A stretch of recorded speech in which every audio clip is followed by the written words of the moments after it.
meus irmãos e minhas irmãs, muito obrigado pela audiência de vocês. Sempre lembrando que é uma satisfação estar aqui com vocês.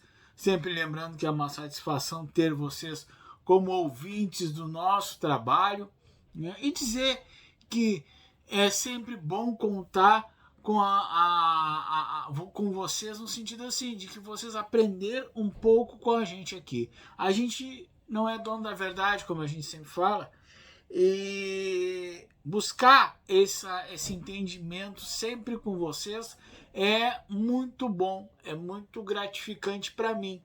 Meu nome é Tiago de Iemanjá e vamos fazer mais um programa para vocês, mais um vídeo trazendo informação sobre Umbanda, trazendo informação sobre religião e discutindo temas que muitas vezes ficam, vamos dizer assim, na percepção das pessoas, que elas, poxa, mas isso aqui eu não entendi muito bem. Então nós vamos trazer aqui, nós vamos sempre trazer aqui para vocês um que é mais, algo que dê uma notoriedade religiosa para vocês, tá bom? Sempre lembrando, gente, aqui a gente não fala de outras religiões, a gente fala de Umbanda. Tá? Mas hoje, especificamente hoje, nós vamos trazer um assunto que de uma certa forma vai interagir com outras religiões. Mas nós vamos fixar esse assunto dentro da Umbanda, mas nós vamos particularmente exemplificar as outras religiões para que a gente possa, vamos dizer assim, dar o entorno para que a gente possa explicar para vocês. Mas nós não vamos entrar em mérito de nenhuma religião, tá? O assunto é: qual a visão da Bíblia dentro da Umbanda? Ou melhor dizendo, o que representa a Bíblia dentro da Umbanda? Vamos lá então, gente. Bom, nós temos que entender uma coisa muito óbvia, que a Bíblia é um livro sagrado, tá? E esse livro sagrado, ele pertence aos católicos. Ele foi, vamos dizer assim, construído, essa fé, esse dogma de seguir as coisas da Bíblia pelos cristãos, pelos católicos, entendeu? E, de uma certa forma, a Umbanda, por ter algumas vertentes da Umbanda e por ter algumas coisas dentro do cristianismo, como a sua própria utilização de imagens, a utilização de preces, né? Em alguns terreiros, não em todos, em alguns terreiros, cita-se, ou de uma certa forma fala-se ou dá-se ênfase à Bíblia. Né? Não quer dizer que a Bíblia seja um livro, né, ou como nós podemos até colocar em pauta aqui, uma cartilha que é seguida fervorosamente, como em religiões neopentecostais ou a própria religião cristã. Não. Nós temos alguns terreiros, né, que adaptam essa Bíblia ao momento daquele terreiro, a preces, a palavras de conforto, né? Então se adapta a Bíblia a esses tipos de causas, mas não é o livro que rege a nossa Umbanda, não é o livro que rege a nossa religião, não é o livro que, como nós temos no judaísmo, nós temos, né, nas religiões muçulmanas, a Torá, como nós temos no próprio cristianismo, a Bíblia. A Umbanda não tem esse livro que a conduz. Não, a nossa condução, a nossa prática, o nosso ensinamento vem todo da oralidade. Como isso? Quando eu tenho um terreiro onde eu tenho um babá de umbanda, um zelador de santo, que assim estuda e tem uma vertente teológica, né? Ele vai me passar o seu conhecimento através das palavras que ele vai passar, das lições que ele vai transmitir, mas não há um livro de dogmas, não há um livro de ensinamentos, né, que faça com que esse zelador mande ler ou pratique fervorosamente. Mas tu disse agora há pouco que o zelador estuda textos, né, de alguns escritores, livros, né, mas não há um livro central, um livro, vamos dizer assim, que dê o parâmetro da religião. Isso não há.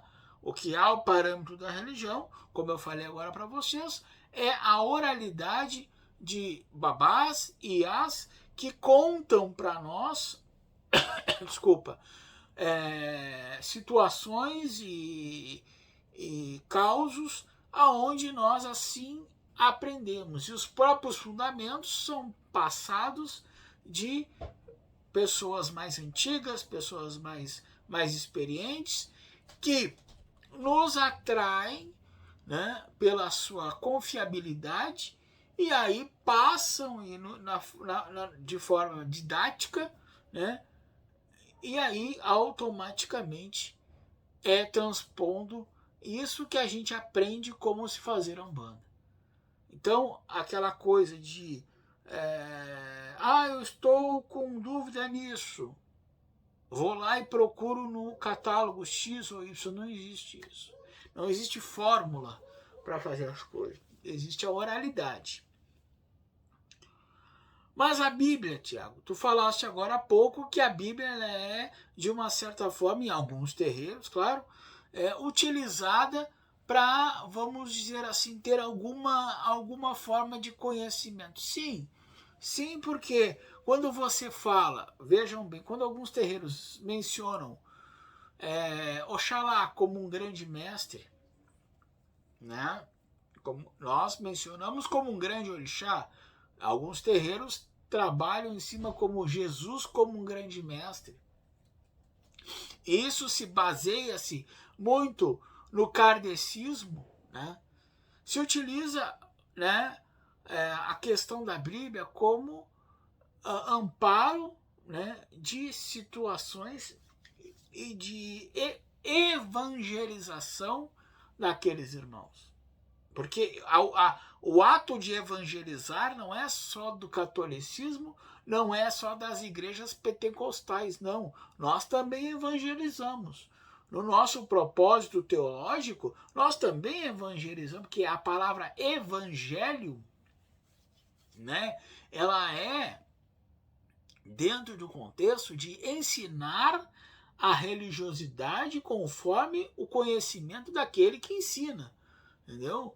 A palavra de Deus, e Deus ele é vamos dizer assim, ele é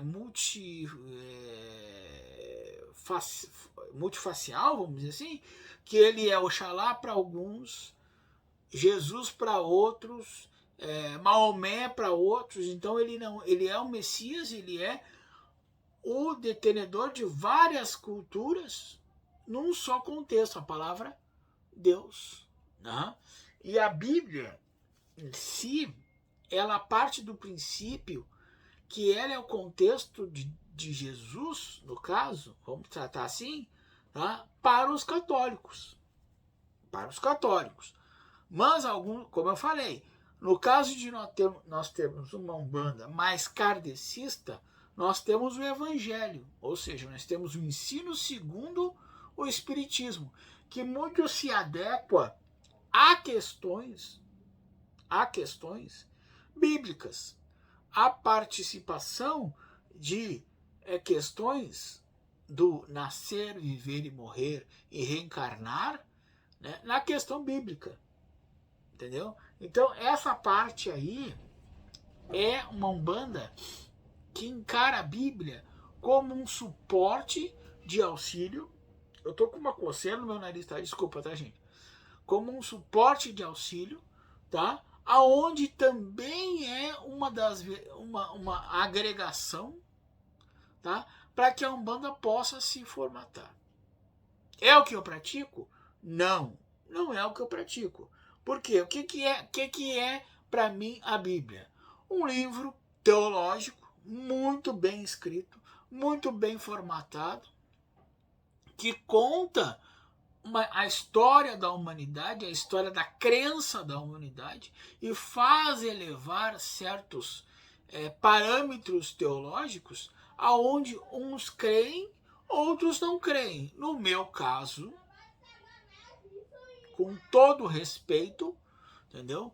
Eu aceito a Bíblia como livro teológico, mas para mim que sou um bandista de uma Umbanda que cultua orixá, de uma Umbanda que faz menção à africanidade, a Bíblia não me serve como crença, não me serve como um livro aonde eu amparo os meus crédulos, entendeu? Eu já li a Bíblia, claro que eu já li, né, por questões de estudo, mas não por questões de crença. Por quê? É uma diferença enorme.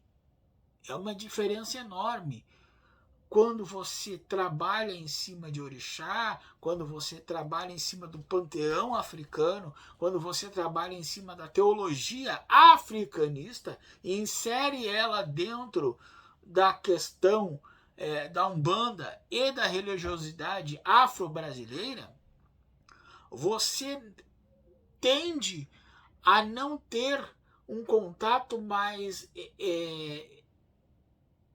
de imersão com a Bíblia. Mas não pode e não deve desprezar o conteúdo e a teologia que esse livro carrega. Eu não posso aqui, né, ser radical ou ser, vamos dizer assim, burro, né, de dizer, não, esse livro aqui para mim não serve para nada. De maneira nenhuma. Ao contrário, não há coisa mais interessante do que você entender as outras culturas para você entender a sua. A sua cultura, ela não é a cultura máxima do mundo, mas ela é inserida numa cultura geral, que se você for olhar de uma forma mais ampla e de uma forma mais também detalhada com os pontos, ela tem, algumas particularidades semelhantes às outras culturas, que muda-se somente na questão da fé. Uns acreditam em Oxalá, outros acreditam em Jesus. Uns acreditam em Maomé, outros acreditam em Jesus. Então, essa mudança, ela se cria mediante a diversificação da sociedade. Agora, o contexto inicial, a raiz, ela é a mesma. Ela é a mesma. A nomenclatura é que se difere. E aí, volto a mencionar aqui, a Bíblia como livro, a Bíblia como síntese de uma teologia bem aplicada, ela é excelente, ela é fundamental.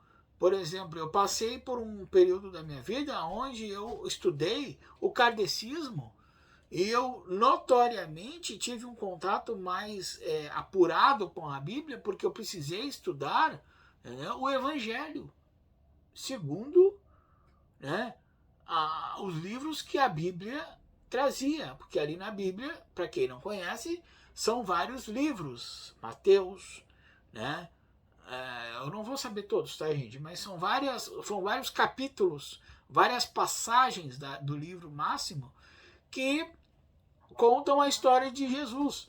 Então tem os evangelhos segundo Tiago, segundo Mateus, segundo, acho que eu não me engano se é Bartolomeu, enfim, são vários evangelhos, entendeu? E quando eu estudei a parte kardecista, eu me debrucei um pouco sobre isso, porque o evangelho, ele nasce do cristianismo e ele é adaptado, ou melhor dizendo, ele é, de uma certa forma, conduzido e adaptado para o kardecismo. E por que eu estudei o kardecismo? Porque eu queria enfatizar mais e saber mais sobre mediunidade.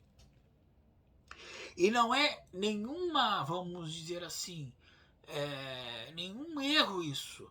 Até ao contrário, é um acerto grande onde eu posso dizer que mensurando esse estudo, eu pude tirar a questão de o porquê que se incorpora, por que a entidade chega, qual é as determinações, qual é a essência da incorporação, né? Qual é o princípio da mediunidade, a ligação, que eu sempre falo que é de lá para cá, qual é o contexto mediúnico de cada médium. Né? Então isso tudo foi o kardecismo que me trouxe. E estudos mais complexos. Né? E aí volto a compartilhar com vocês. A Bíblia ela está andando junto com esses estudos. Que é necessário um estudo teológico da palavra.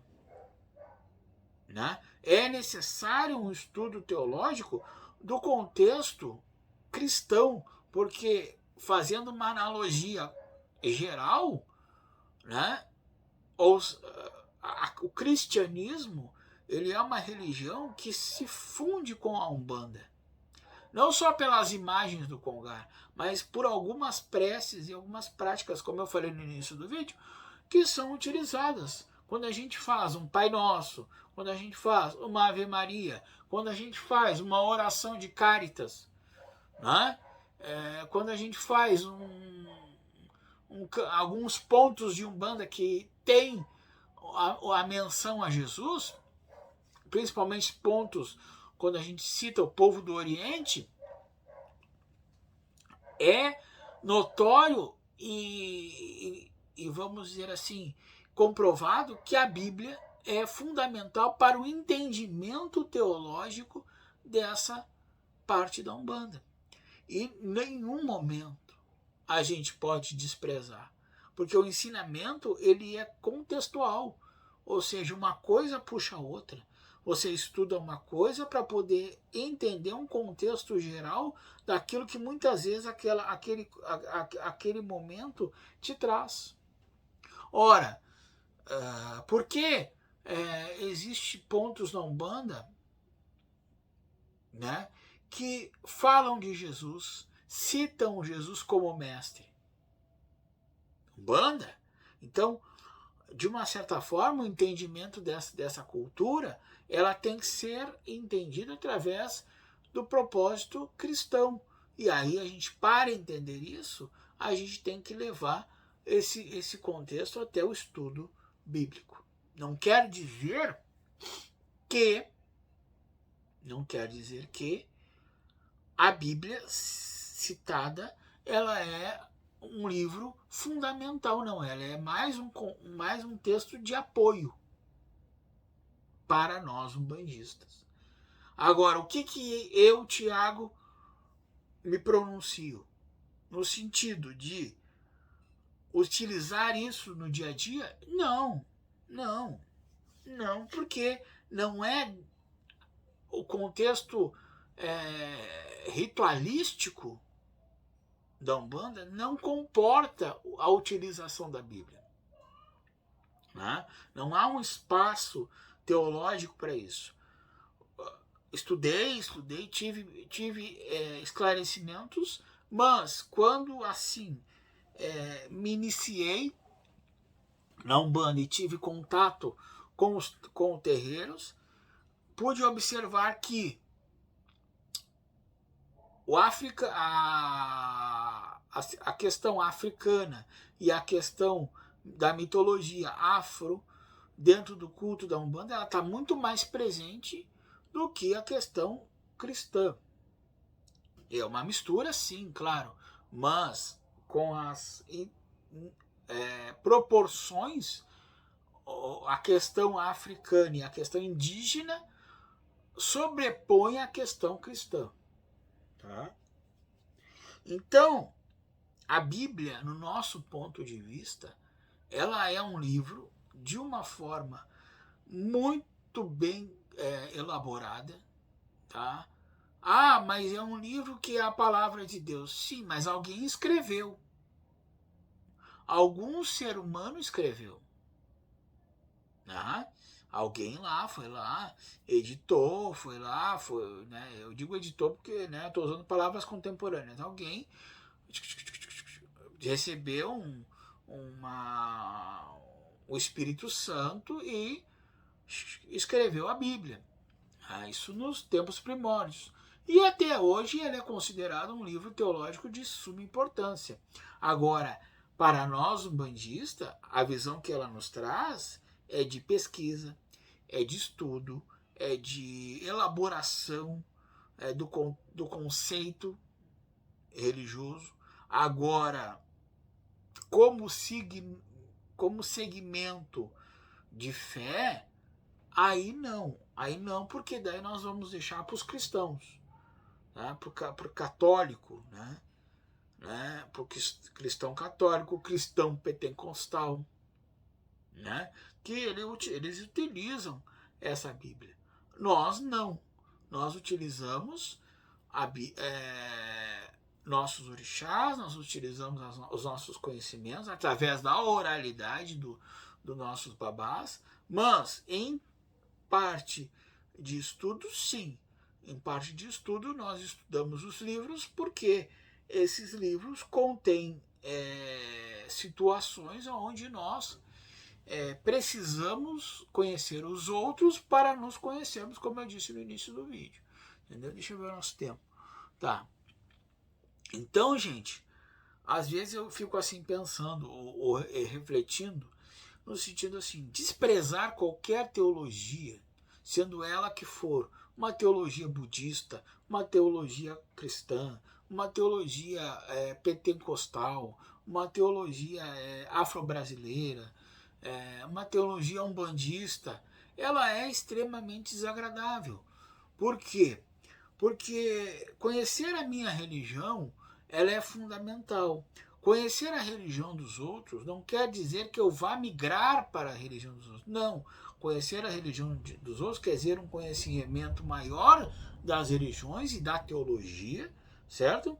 Mas sempre ressaltando que o importante do conhecimento é esclarecer as nossas dúvidas, entendeu? E aí sim, claro, aí escolher o melhor caminho para se andar, né? Porque daqui a pouquinho, eu conheci a Bíblia, agora eu sou obrigado a ir para o lado de crença da Bíblia. Não, eu conheço a Bíblia, eu conheço o Torá, eu conheço o Alcorão, né? O que mais que eu li?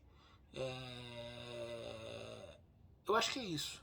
É muita coisa, né? Eu li o Alcorão. Eu li o Alcorão. E nem por isso eu me entendi a ser muçulmano, né? É a questão que eu disse no início do vídeo. É ler com os olhos de estudo e não com os olhos da crença. Por quê? Existem duas maneiras. Ou você crê naquilo que você está lendo e você interpreta com os olhos da crença, e aí você se debruça e você, né, passa a ter um vínculo de crença com aquilo ali. Ou você lê para um estudo e você separa a sua crença, deixa de lado e olha com os olhos científicos, aonde você vai detalhar coisas que às vezes os olhos dos que seguem não conseguem comportar. Por que não conseguem comportar? Pelo lúdico da crença. Porque toda crença ela é lúdica. Né? A crença na Umbanda é lúdica, a crença no Evangelho é lúdico. Lúdico que eu falo é assim, eu crer em algo que eu não vejo, não tenho menção, né? mas sei que alguma coisa me protege, né? De uma certa forma, é uma coisa ilusória, mas que faz resultados. Tá? Agora, a questão científica, ela é fácil porque eu sou umbanda. Tá? Quando eu li a Bíblia, eu digo, opa, umbanda fica parado um pouquinho aqui, fica parado um pouquinho aqui, e eu vou ler a Bíblia. Li a Bíblia com os olhos científicos, olha, a quem queria aprender, né? E ponto final. Né? Me contribuiu alguma coisa? Sim. Mudou alguma coisa no meu pensamento?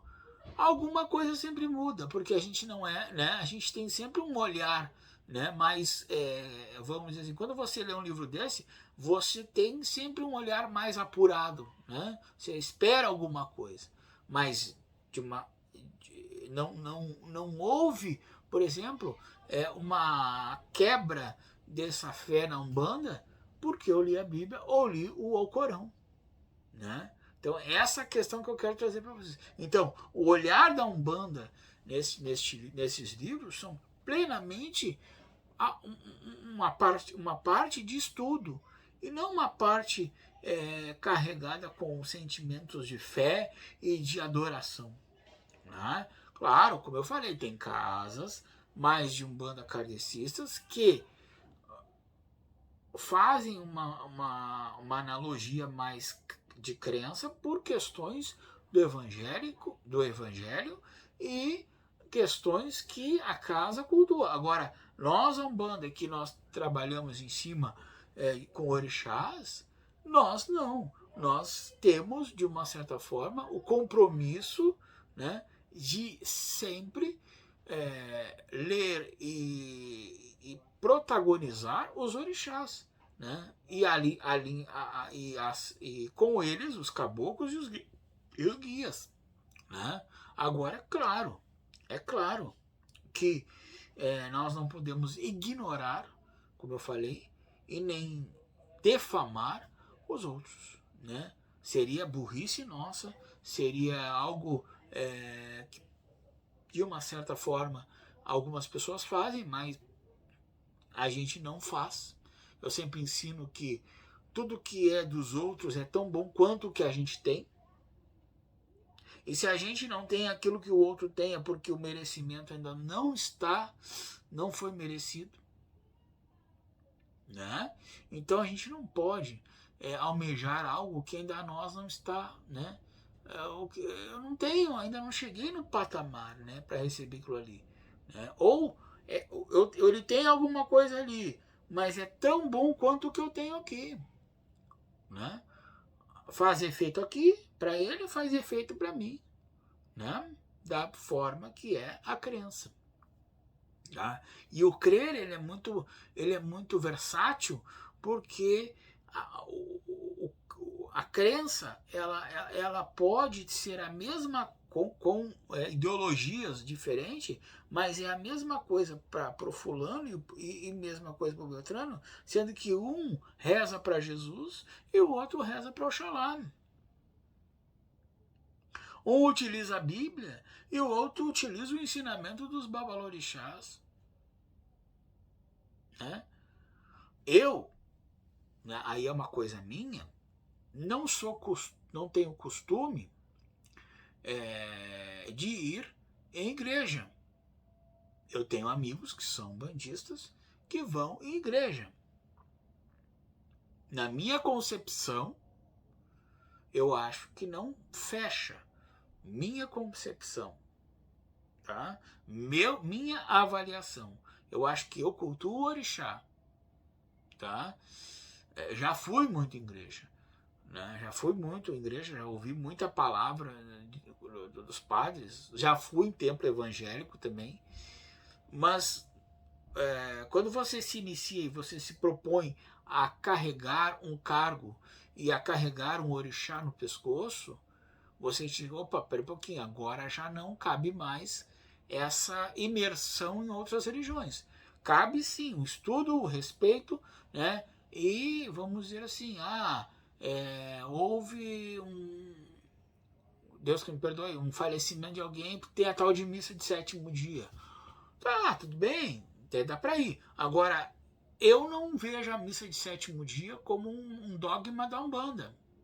Existe uma outra situação que se faz aos 7 dias, que é da Umbanda e que é o propósito sendo feito para quem é de Umbanda.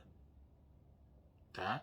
Que é uma oração à frente do Congar, aonde se inicia o desligamento daquele irmão do espiritual, e aí tem todo um processo de desligamento, né? Se ele é assim é Umbanda, ou se ele é só assistência, é só uma oração, um rito, né? Então, assim, isso eu já falei em outros vídeos, tá? Mas eu digo assim, é diferente. É diferente a nossa ritualística da ritualística dos católicos, né? Então, eu não compartilho. Por não compartilhar, então daí eu não vou, entendeu? Mas respeito, tenho maior respeito, tenho maior... Por exemplo, eu adoro São Jorge, mas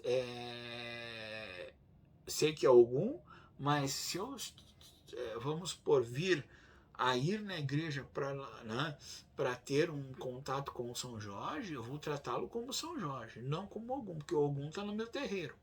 Você está entendendo onde é que eu quero chegar? E eu, então, em vez de ir lá rezar para São Jorge, eu vou no meu terreiro, né, e rezo para Ogum. Né? Agora, mais do que nunca. Né?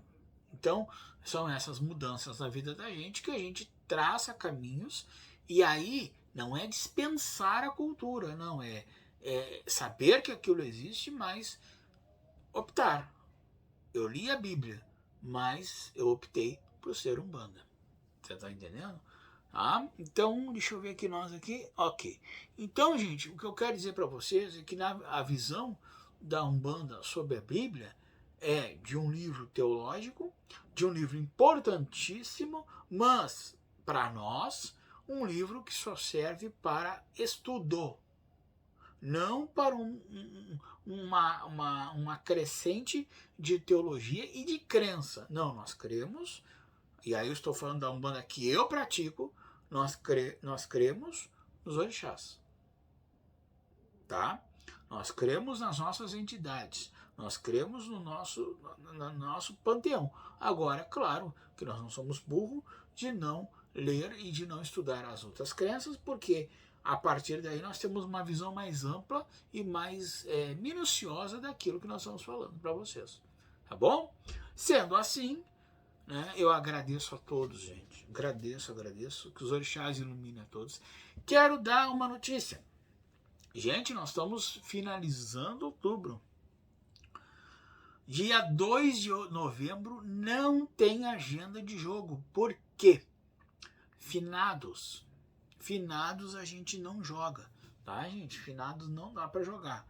Por N questões, tá? Finados não é um feriado católico. Finados é um feriado, é um momento onde as energias estão aceleradas, tá? Eu nem gosto, assim, vamos dizer assim, eu não sou muito fã de estar passando por cemitério em finados, porque é onde as energias estão mais, vamos dizer assim, fervorosas, entendeu? Tudo, né?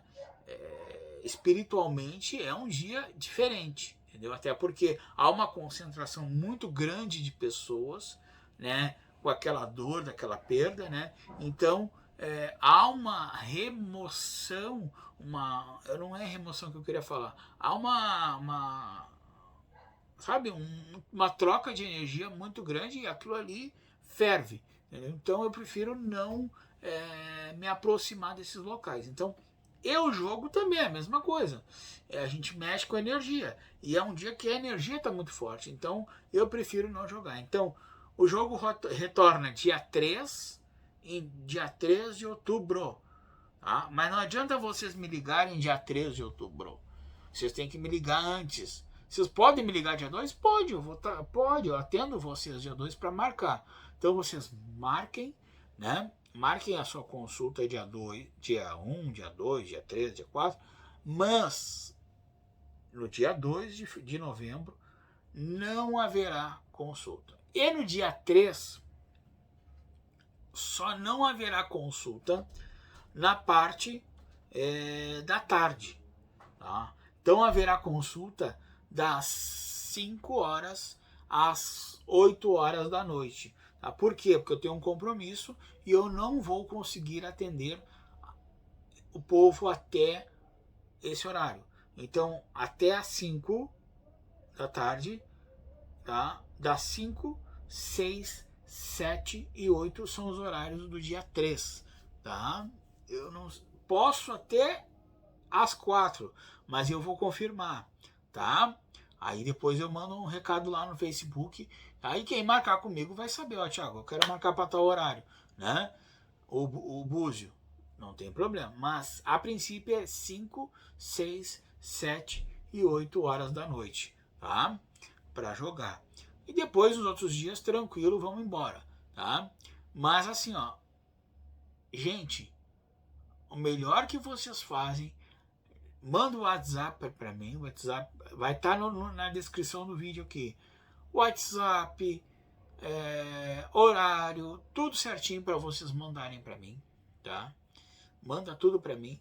E aí, o que vai acontecer? Eu vou dizer para vocês, ó, o dia e a hora são essas. E aí a gente marca o dia, marca a hora e vocês não tem problema nenhum, tá bom?